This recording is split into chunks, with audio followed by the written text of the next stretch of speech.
Hey, friends, welcome back to another episode. I'm here with a very special guest.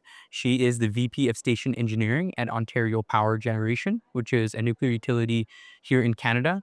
Shaheen Shaikh, welcome. Thanks, Osama. It's great to be with you. I'm really excited for this chat. Shaheen, why don't we start off with what's life like at a nuclear station? Yeah, that's a great question. I would say to use one word would be busy. Um, to use a second word, very engaging. It's been um, a lot of fun in this role coming back to, to the station engineering team in particular.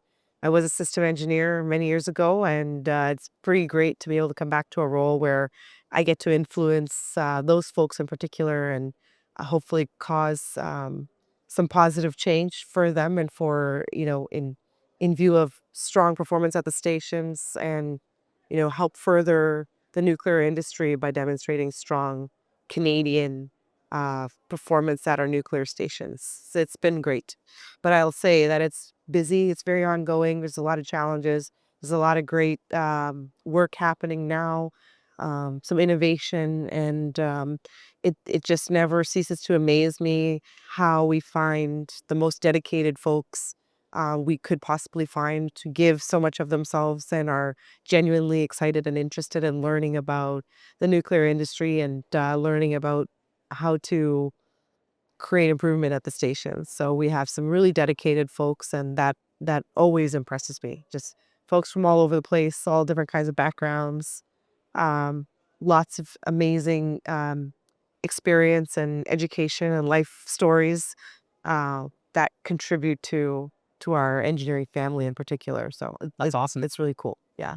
So for me, like a nuclear station is like a city, right? You've got so many different That's right. aspects, right? Almost like a house, right? You have the electrical side, you have the mechanical side, you have the balance of plant, and then you have the reactor side.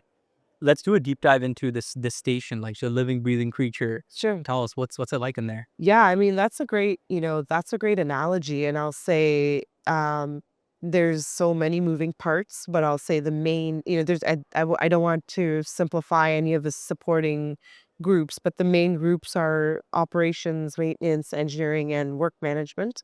And those four work groups in concert with, other teams like um, RP and safety and chemistry and a few others, a number of others, help make the world go round at the station. So I can speak for engineers. Operations really leads the team through the day-to-day operations of the station, obviously.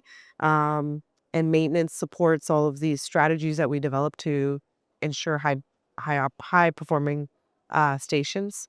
And then engineering is really, that's my expertise, and that's really the function is around um, creating the strategy and driving, equipment performance to the highest levels possible, while also innovating, which is, there's a lot of opportunity there.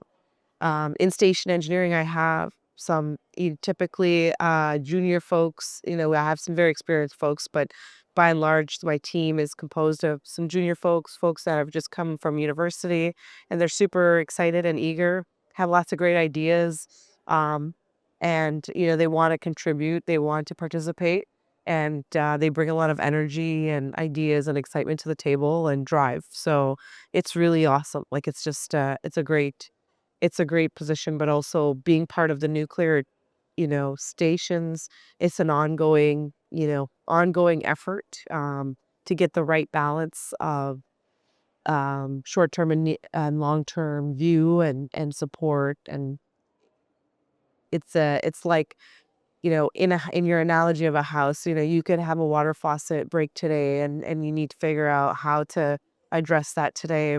Similarly, you do need to budget for and think about longer term things like what about my roofing? What about my water systems? What about my air systems? Need to be sort of what's your strategy for that, and how are you going to maintain things so that you're minimizing costs and minimizing challenge to the people who inhabit the house or, benefit from the house, I should say. And ultimately, as nuclear professionals, our drive is to, or, part of our drive is to provide this very important service to the people of Ontario. So having reliable operations is paramount, and that's really the whole point of everybody who works at at the stations is to support that. So For sure. yes, I think um, a nuclear reactor like being online is such a critical piece of infrastructure, right? Especially because it's that kind of like the spine, the backbone that's of the grid. yes, that's And just tell us about how important it is for these stations to be running efficiently and reliably. right.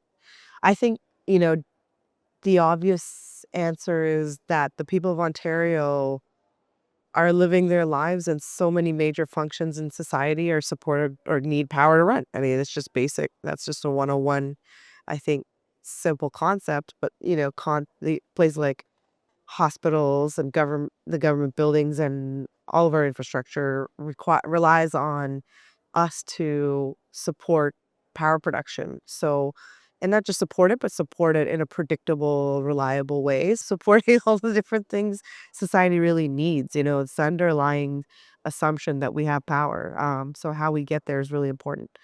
So I would just offer that, you know, for us to do that, engineering in particular is accountable for understanding what is that long-term or even near-term or midterm view of how we're going to accomplish our goals to be able to support power generation. That it's not a simple thing, and nuclear makes up a large portion of that. If you look at, there's an app that you can look up the amount of power being generated and at any given point in a day, and it'll tell you, at most of the time, it's like 60% of our power production come from nuclear, and the rest of it coming from renewables and including solar and wind and others, gas. So, um, this is actually it's vitally important to our society.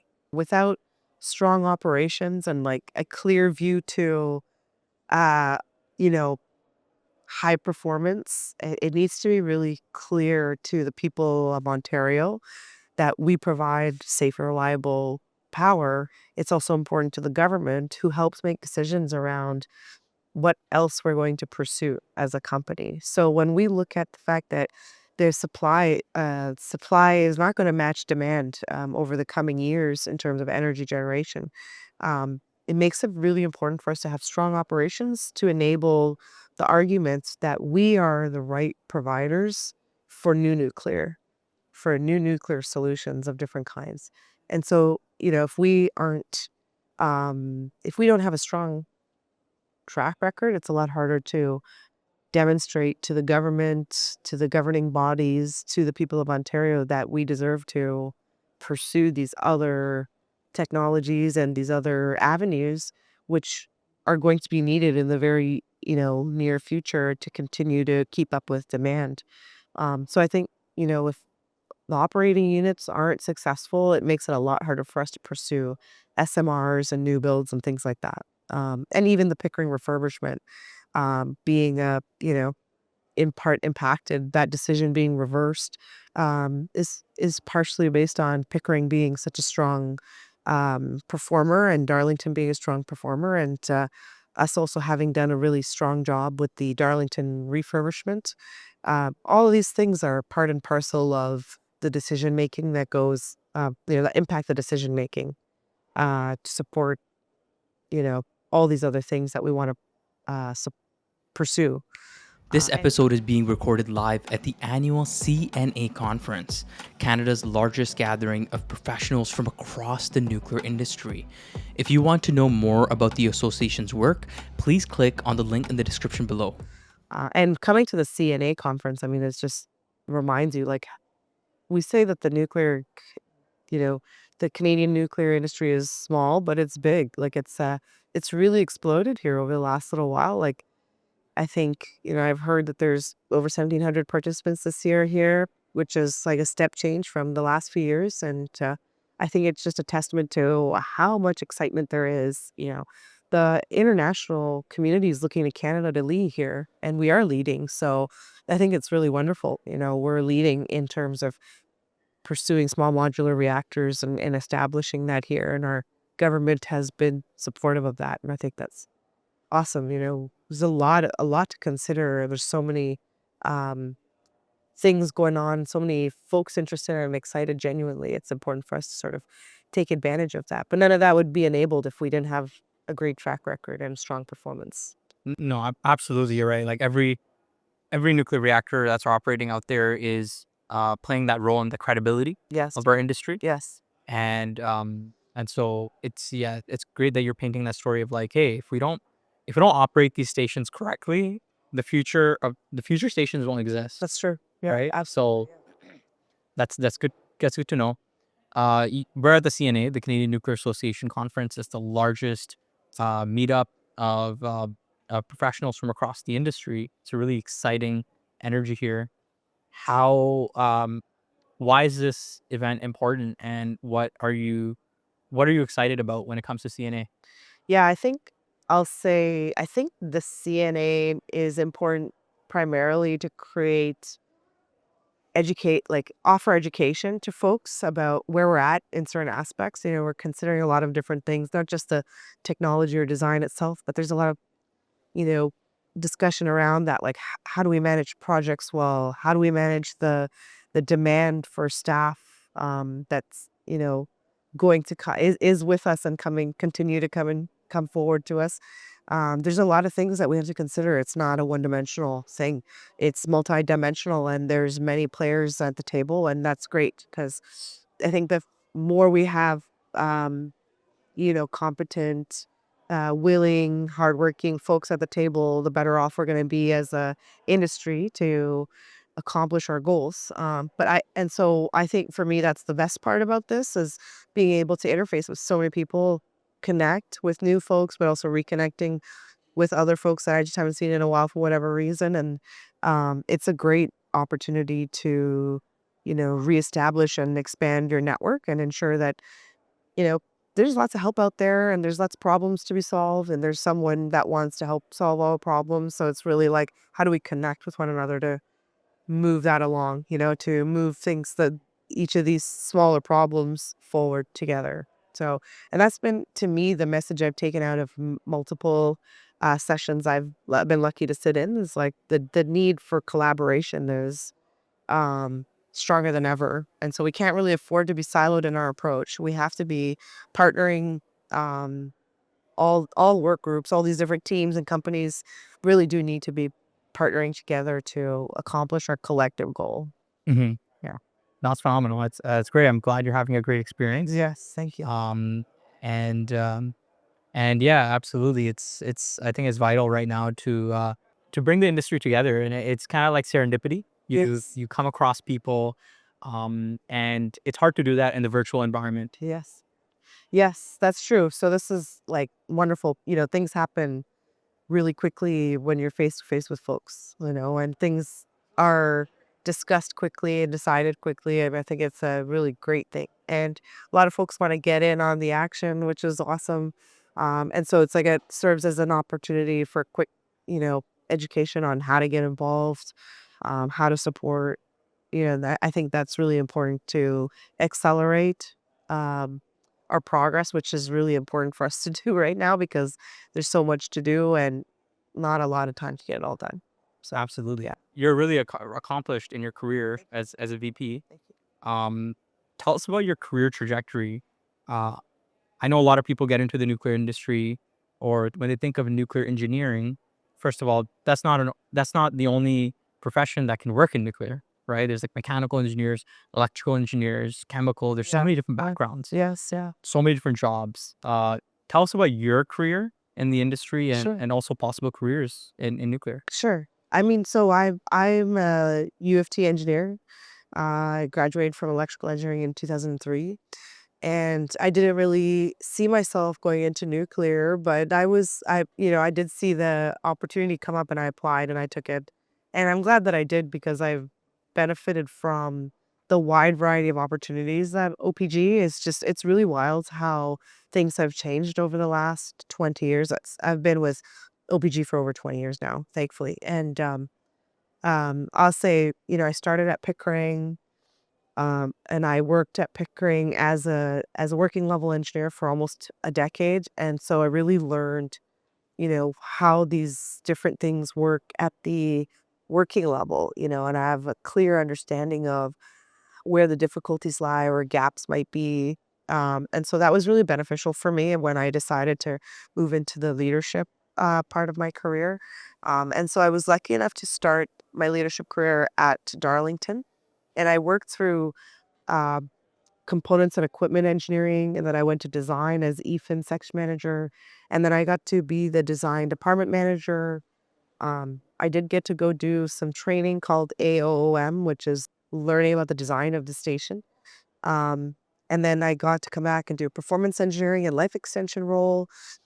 I went to go do the nuclear waste director of engineering role. So I left, I mean, at this point, I left Pickering to go to Darlington after 10 years. And then after 4 years at Darlington, I went to nuclear waste, which is a different division altogether, and learned that part of the business, which is, little known actually to folks, what really goes on once fuel leaves the station or once any nuclear waste leaves the station.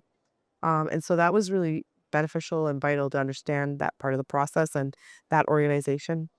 And then came back to moved over to Darlington Refurb as the Director of Design and Design Authority for Unit 2 restart, which, I came in time for the restart. And we also had COVID at the time. So it was a very challenging role. It was very different dynamic. Darlington Refurb is a juggernaut of an organization. So it was a very different than working in operating stations or facilities. And so that was instructive as well to see, enterprise projects organization from the engineering house, um, and learn a little bit about that. And then I went back to Pickering as their design authority and director of design. And that was really nice to come home, to Pickering and like be able to influence, the senior leadership team's focus there from that position.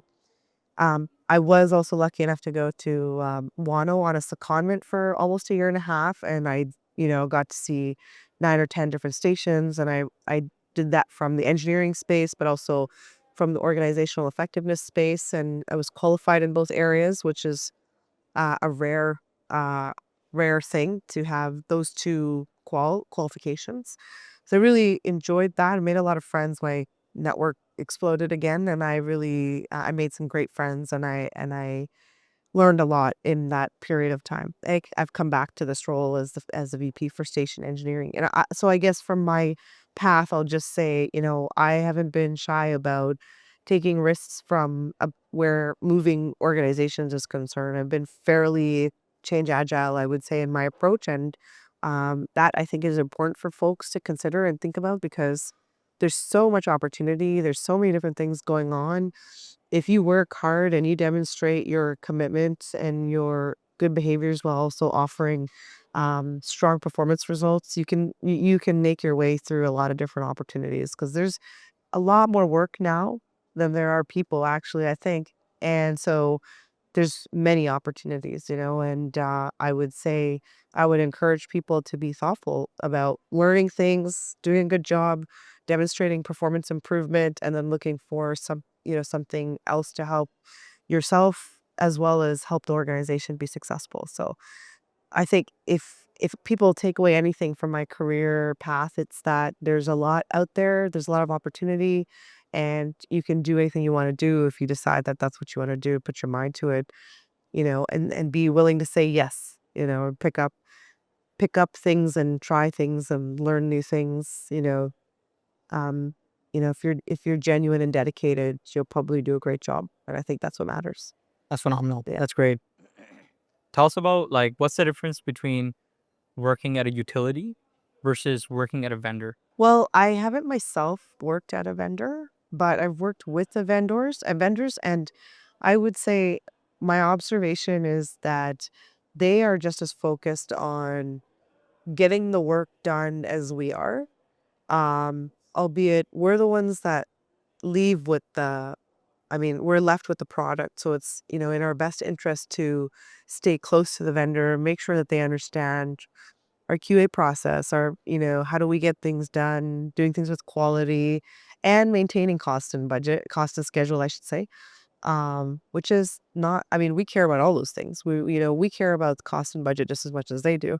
Um, and I think, the vendors do want to do a good job because they know that there's more opportunity at our company. They'd want to come back for more business. I think it's as simple as that they'd want to do a good job to, keep their doors open to other opportunities, not just at OPG, but if they can say that they've accomplished these things at OPG, doors open for them elsewhere too, because everybody wants to work at OPG. So, or work with OPG as well. I mean, we are the ones with the nuclear reactors. So, this is the heart of the game here. So, um, and so I think, there's always a push and pull. I think that's healthy, to have push and pull. But it's important for us to rally. And I think the thing that I learned from my experience in refurb, like Unit 2 refurb, is that, the best results come from that collaboration and genuine alignment toward the same goals. I think, talk about the one team concept, and I think that's really beneficial. So it's not like an us and them dynamic, which it used to be, frankly. That mindset has turned on its head completely, complete pivot there. And it's very much like a team sport. So I think that's great. We still do have to hold each other accountable, and that's fine. I think you'll have that anyways inside different teams anyhow. But that to me is fairly. I think that's really been the main game changer for our company. That it's a joint effort. We're one team, and we're all working towards the same goals. Absolutely. Yeah. I think this was a really great chat. Hearing from a leader within the utility, within operating nuclear station, it's rare, right? Like, because usually day-to-day jobs are so busy and so consumed inside the station that it's rare to get this opportunity to go have a conversation, have Yeah. a chat. Oh yeah. Well, you can always come see me anytime. I'm fine. My door is always open to you. For sure. No, really appreciate that. Really appreciate this conversation. Is there any last thoughts that you'd like to share with the audience? I would just say, my desire is truly and honestly for folks to feel that they can come here and make something for themselves and create impact in the industry and at the company. And I'm genuinely interested in people being successful in their roles. I care very much about people being successful, and especially the folks that are able to demonstrate that they're genuine and hardworking and have honest desire to do a good job and create forward motion in their respective areas. Like that's what I care about. That's what I personally admire and respect and am looking for, when I'm looking at the folks that I work with. That to me it's inspiring and motivating to work with folks like that. And I would just encourage folks to think of it that way. If you're genuinely interested, in the underlying values and needs of the company, um, and you align your behaviors to that, like I'm gonna be your number one fan, and I want to help those folks be successful. And I'm open to supporting anybody who might need mentorship or support, or even just a one-off, bit of advice. Like my door is always open to folks who are looking to work through something. I'm here to help them be successful. I know what it's like to go through many different situations. I've been lucky enough to have a lot of different types of experience, and I've worked with a lot of different types of people now. And I don't know everything, but I do genuinely care. And I can also commit that if I don't know the answer myself, I'll definitely help you get to the person or people who can help you get the answers you need. So that's my commitment to the people of Ontario Power Generation that are looking for help or support or motivation. I'm here for those folks. Awesome. Well, thank you so much for this Yeah, conversation. my pleasure. If you'd like to connect with Shaheen on LinkedIn, uh, I'll have her contact information in the bio below, as well as more information on some of the topics that we discussed about. And thank you so much. Catch you later. Till then, take care. Bye.